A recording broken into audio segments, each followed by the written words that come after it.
welcome back to Journalist Talk. Today, here with me, I have Jennifer Castle. She's the owner, creator of Jen Castle Media. Thank you for coming. Thank you for having me. It's an honor.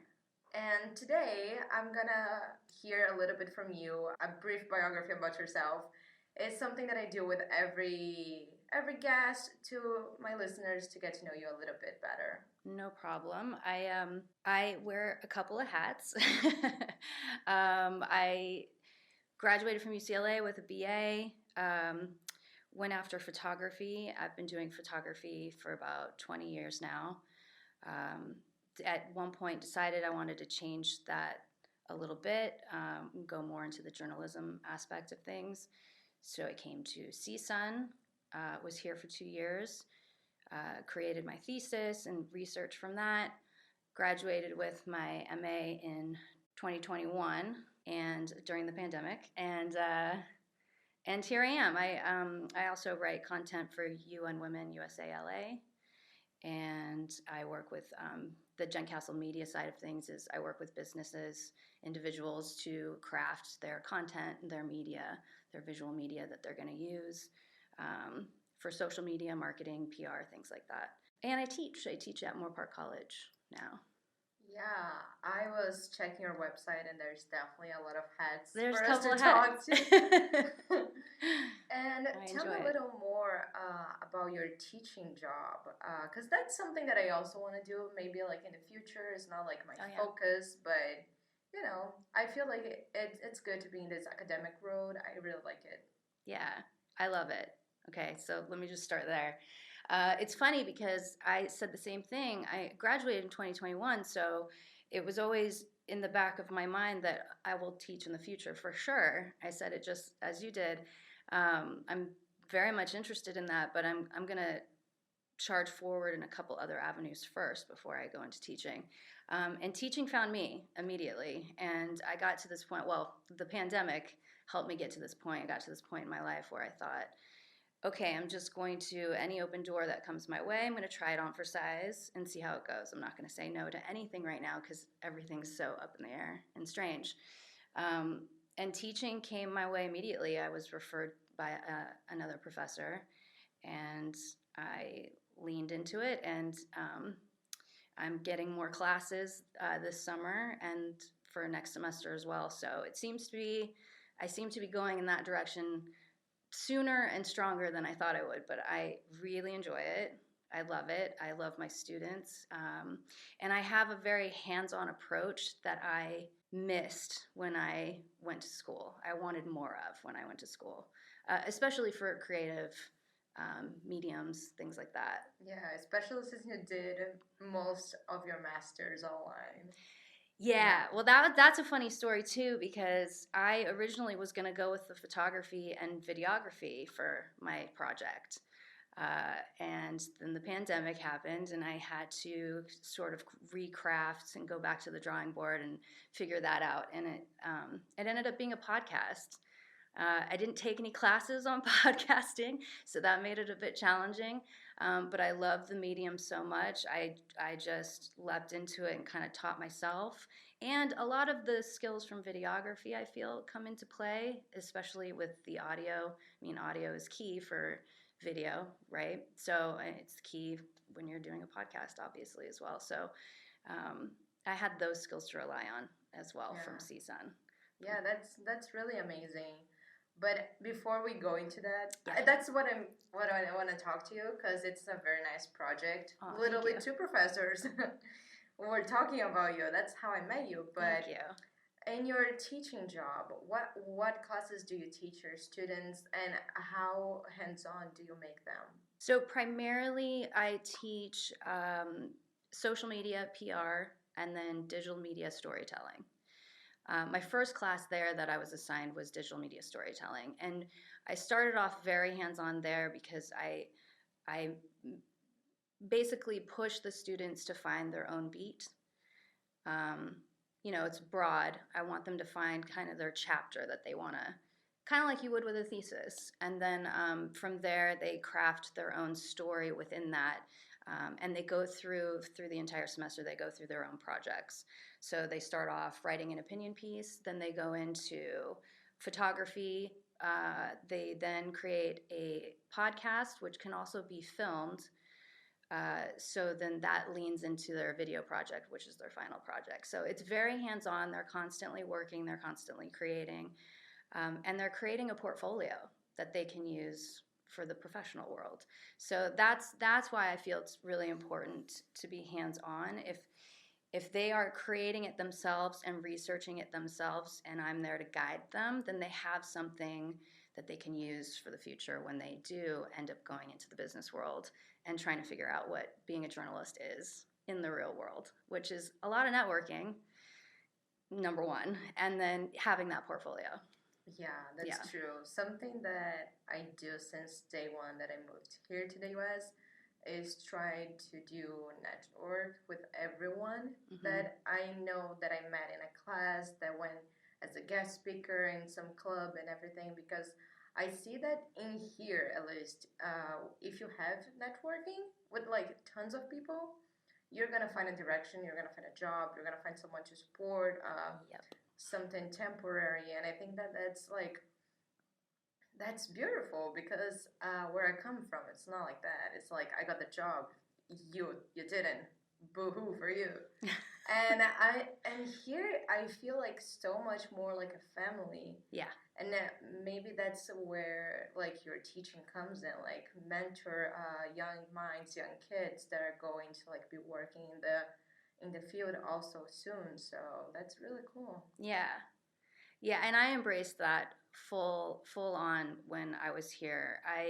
The teachers that I met up with, the professors that helped me, they were also hands-on. And so, I mean, you have to be with a thesis, right? And so the encouragement and the dedication, that would be my strongest advice to anybody who's going to school for anything really, but especially for journalism, is just lean into the knowledge that your professors can give you and the network. They're there to help you. They're there to embrace your future work. It only looks kindly on them as well. So that would be a huge key, I would say. Yeah. And your master's, that's a very huge topic that I want to talk. Okay. I really like it. That's what I'm focusing on a little more in this episode, because you did it all during the pandemic. And we know that like journalists work in the pandemic, we did like the impossible become like something so easy nowadays. Yeah, it's funny. Yeah, and can you tell me a little more, how did you get into the topic? How did you plan it? Like, give us a in-depth sure lead review of your project. Page one. Thesis. I mean, it's a journey. We all know it's a journey. It started off actually with Latin America and researching femicide there and the gender-based violence that was going on there. And primarily, I was focused on Guatemala primarily, and then the femicide that was directly connected to their civil war. And then as I started working that out, and your professors are always telling you, be more specific, be more specific. I mean, that's the number one note. I had to keep breaking it down, and as I did, I realized it was going to be impossible to cover this being so far away and not speaking Spanish. So and then in the research, I realized we have a similar situation here in America, and we're not talking about it as much. It's very much silenced. So then I started asking myself, why am I not covering where I live? So then I really I put my all into that. And then over the course of time, it got more and more specific. And then the pandemic happened. Oh, the pandemic.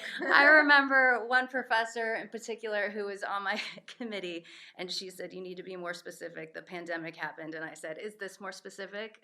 We're dealing with gender-based violence now, and domestic violence and femicide during times of crises, and now a pandemic. So then I really which it was challenging because there's only so much research you can do in the now.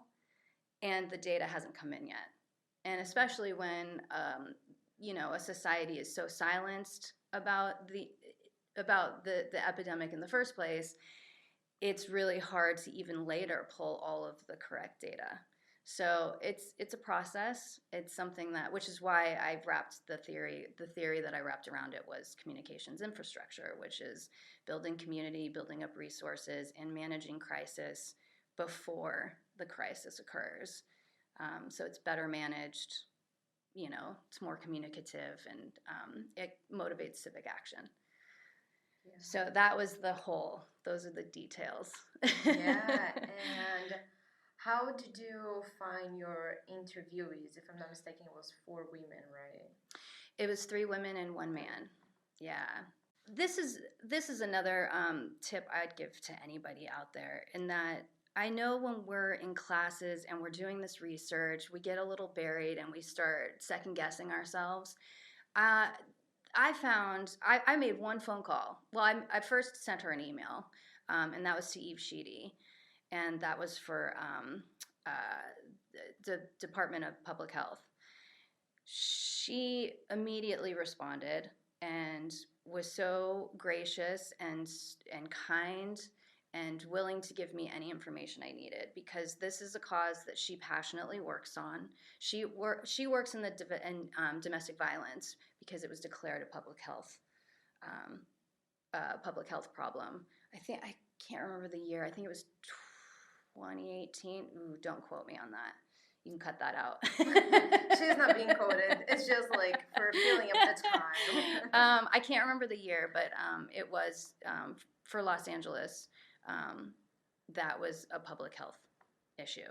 So she immediately responded, and she was very generous with information, and she often said to me, it's through you, it's the younger generation, and it's through you that we can now have our voice and have our work continue. So my point is, my tip would be, don't shy away from reaching out. You wouldn't believe how, if you're passionate about it and you've chosen a beat or an area to go into and to research further, that passion reads to other people, and they want to collaborate. They want to, because they can't do it themselves. So they want to speak to you. You just need to reach out. Yeah. And this, of course, feels a very gender-centered project. Where did the man that you interviewed come in this situation? Mark came in because I went to Eve, actually, and I said, can you provide any other sources that I could go to? And specifically, are there any male voices that are doing this work? Because I wanted it to be a balanced project. I started out, I was only going to interview 2 people, and then and this is what I mean. So it started with Eve, and I started speaking to her, and then it was just a domino effect. And I was able to, through Eve, to find 2 other sources, and then through that person, I was able to find 2 other sources. And then, so I had 3 individuals. They were all women. I went back to Eve, and I said, I would really like a male voice. Do you know anyone that's doing work on this? And she said, yeah, I actually know a few people. She gave me a couple names. One of them in particular, Mark, was he's pushing for policy. He works with males who are incarcerated, going through the jail system. There's a whole, he's working on that, and domestic violence, gender-based violence is all a part of it. And he's trying to find policy that will allow more mental health for people to work with others to rehabilitate them rather than just throw them behind bars, that sort of thing. So I felt like he was a really strong voice to have in the project. And again, I reached out to him, and he immediately responded. So. Yeah. I feel like it's important to give like this dual side of the story, because there is so much people backing up women in the situations and trying to make men or whoever the aggressor is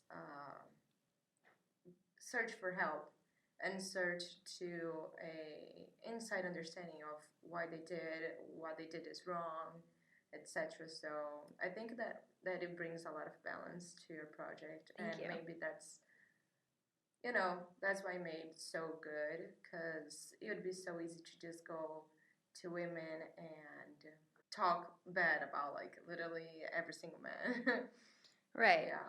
Well, and that's why I chose communications infrastructure for the theory to kind of bind it, because it's community resources and it's community communications, right? And that's not just one-sided, that's just not one gender. There is a problem, and it starts with trauma, and it starts with mental health, and it starts in a lot of places, and it continues to circulate, but it needs to be addressed from all angles in order to figure out how are we going to manage this problem, and how are we going to not I don't know that it'll ever be solved, but how are we going to move forward and make it better.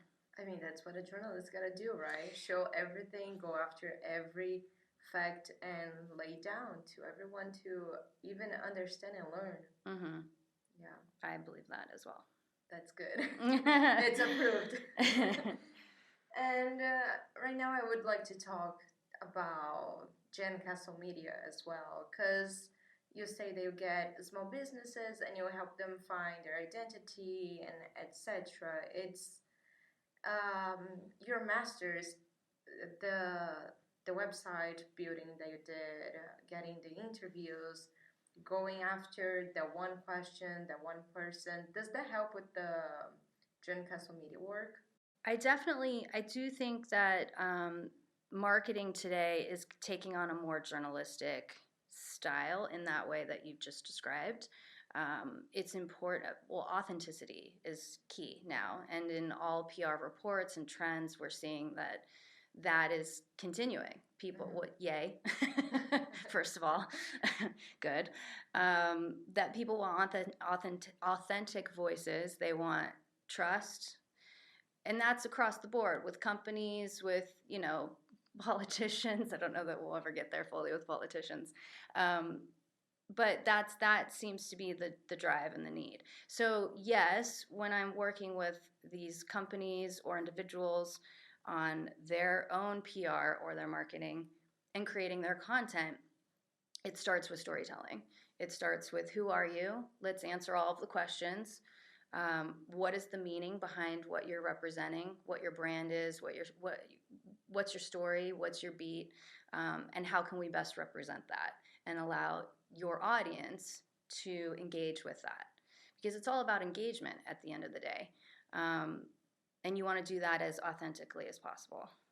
And which one would you tell me that was the hardest project that you've ever worked? In Gen Castle Media, like yes. Across the board with... Ooh, that's a good question. I don't think any of them were challenging per se.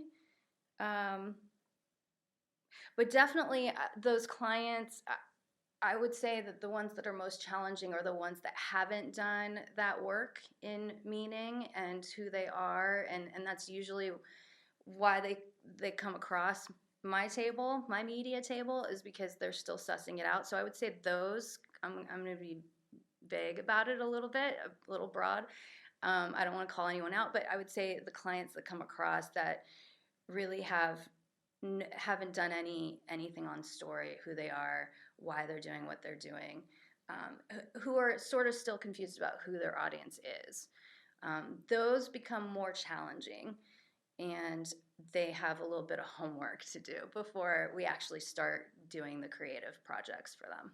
Yeah. I feel like I understand those clients because I love storytelling. I have a podcast dedicated to people to tell their stories, and I think that that's beautiful. But when it comes to me to put on my LinkedIn, put 50 words describing yourself, and I'm like, okay, how can I describe myself? Mm-hmm. And I feel like from an inside point of view, it's so subjective. Like, it's more than it should be, and that causes people to second guess themselves maybe. And what would be like kind of your advice to people that second guesses like creating a website, even if it's not like professional, just like a portfolio one or like their LinkedIn? how do people, maybe journalists too, find their own selves to put it in the media? Yeah, now we're talking to my class. That's This is exactly what I review in the class. Well, my PR and social media class for sure. It's easier than you think. It's so much easier than you think. And I feel like a lot of the time we get in our own way. And you just my biggest tip would be just start slow and just put one foot in front of the other. My tech tip would be just start with a website. Start with a free website. There's so many templates and things out there, and then just stare. You don't have to purchase a URL or anything like that. Just start with a free basic template and stare at it for a minute, and then maybe just do some what do they call that when unconscious writing, when you just write for a half hour and just see what comes out. Just explore and mainly make it about what am I going after, what do I want. No one's going to see it. You can do it in a notebook if you want to do it the old-fashioned way, and then so just start slow and then start filling in the gaps. And it starts with a website. Your nucleus is your website, right? And then from there, all the marketing comes into that, and that's how you can broadcast your story. Or your beat. If you're a journalist, you start with what's your beat, and then you put that on your website. You put that on. You could even start with something like LinkedIn, and there's ways you can manipulate LinkedIn so that you have all of your portfolios, all of your, I know you go to LinkedIn a lot, right? Yes, I do. Yes, I do. To investigate and see the backstory on individuals. But that's exactly right. A lot of people do. So it's a great way to post your portfolios, your experience, reviews with people you've worked with. That's a great place to start, and it's simple and it's easy. And then you can go from there and then do a website, link it to your LinkedIn, that sort of thing. But start slow. In case no listeners took notes, I'm going to be re-listening to this episode and taking so many notes because I have a Substack, but I don't know how to work that on my favor since it's very direct in whatever you're showing. If you go to the person's dashboard, you have like every post of the person right there. So, yeah, I'm going to take notes, get my old-fashioned notebook, because if you can see, I'm a very notebook person. Yeah. Yeah. I mean, me too. Everything they say it's good for the mind to write it down, so. Yeah. If it's not written for me, it's never, on my agenda, on whatever. I need to have, written down everything. I'm similar. I have both. Let me ask you though, do you have a subscription to your Substack? Have you decided to monetize it yet, or are you going to? I don't know how to do that. You should look into that because Substack's really good for that. Okay, so I didn't know if Substack was really good or not because it also started with one class with a lot of tiny little projects, and I was like, this is already halfway there with a website portfolio, so why not? And then I kept posting everything in there, but I have one specifically for this podcast, as everybody knows, because I always say in the end of the episode. That's good. Yeah, and your photography. Let's just go towards the end of our conversation. Next time. we gotta talk about photography too, because it's so nice to have people with a lot of heads to talk in a conversation, like yourself. So photography, wow. Were you able to see some of the photography? Okay, cool. Yeah. Yeah, I've been doing it for years. I love it. I've always loved telling people's stories. I've always loved shooting portraits, and I did events in the beginning as well. But I always went after the events and more with a journalistic eye. That's so cliche now. You see it on everyone's photo portfolio, but I did, and I started when it was still film. I just aged myself, but and I started in the darkroom. But I've always loved it. I've always embraced it, and through all my travels out of college, I lived in London for a year, and I traveled, and my camera was right there by my side, and that's kind of when I fell in love with that medium. So I always thought that was going to be it for the rest, but pushed more when I came to CSUN. part of that decision was I want to learn other mediums. I want to embrace other mediums because everything had gone so digital. Everything was online, and I wanted to advance my skills in that way. So yeah, unfortunately, sometimes I feel like photographies and photographers more going to like photojournalists. It's kind of taken for granted if you're not in the field, if you're not a journalist too, because sometimes people don't get a photography through this journalistic eye. So I feel sad sometimes because everything is like, let me take a selfie in here and there, and that's just what it is now. yeah, we are losing it a little bit, but we are and we aren't. I find my students anyway are very hungry and ready to learn the skills, which I'm thankful for. They're still out there. And I think we still can all go into a gallery or look at a photo, especially in journalism. I mean, we don't get newspapers anymore, but when we go on and we see certain, I mean, I don't remember his name. You should interview him. Carlos, I can't remember his full name, but he won a Pulitzer. He came to CSUN already to talk. Yeah, I think his work's amazing. I think it was Blumenkrantz that was gonna get like. Yes, he got 2 of them from CSUN to come back and speak. Yes. And I couldn't make that, unfortunately. I think I had COVID at the time because I was talking to Blumenkrantz. Yeah, good times. But their work is amazing. So it still exists, and I think we appreciate it that much more when we do see it.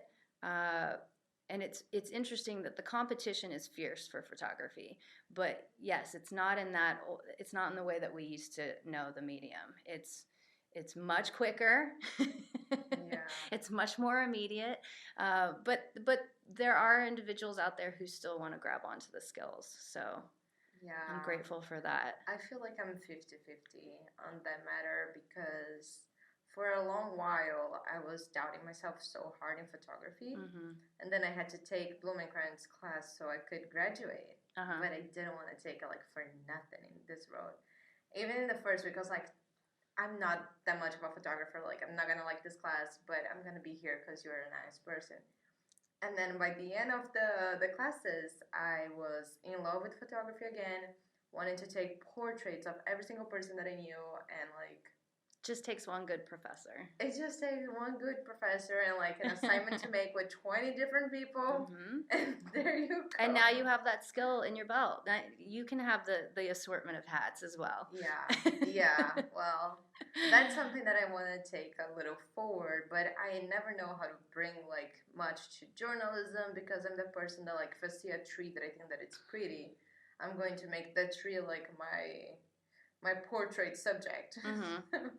But, you know, it's something that I'm still practicing, and looking at your photos, I was like, damn, she's good. Oh, thank you. Thank you.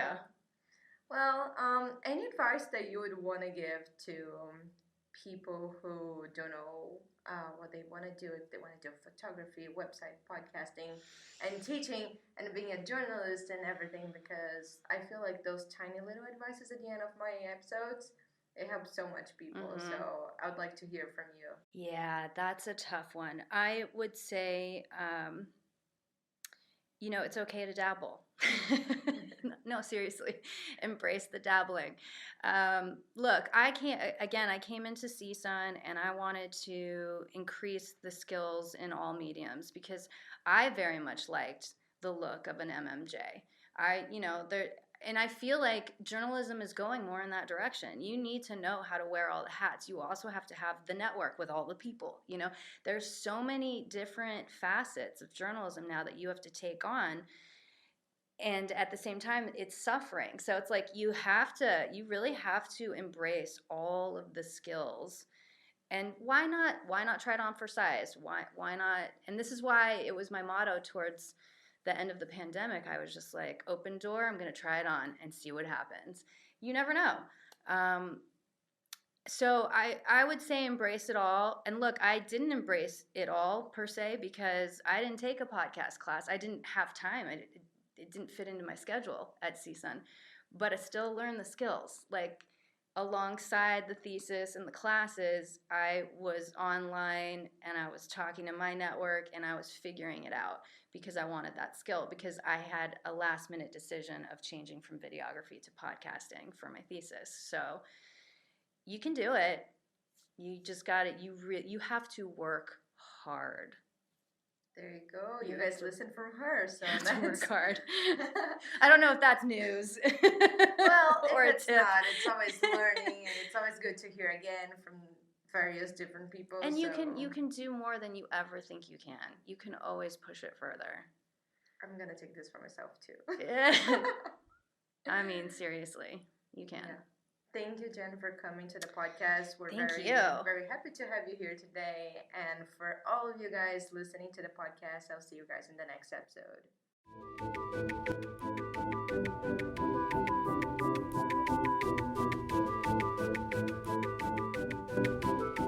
So everyone, this was our episode, and I'm really glad that you guys are here and enjoying it. So be ready to enjoy this new season. I am bringing more stuff besides the interviews for you guys related to journalism, so I hope you all enjoy that.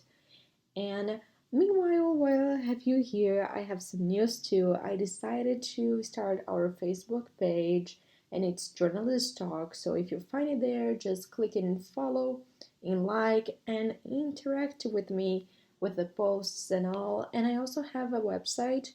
It's podpage.com/journalist-talk, and my Instagram is at Beatriz Barros Felice News.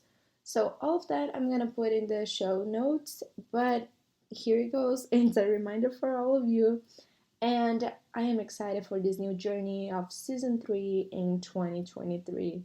And for all of you, my listeners, I'll see you guys in the next episode.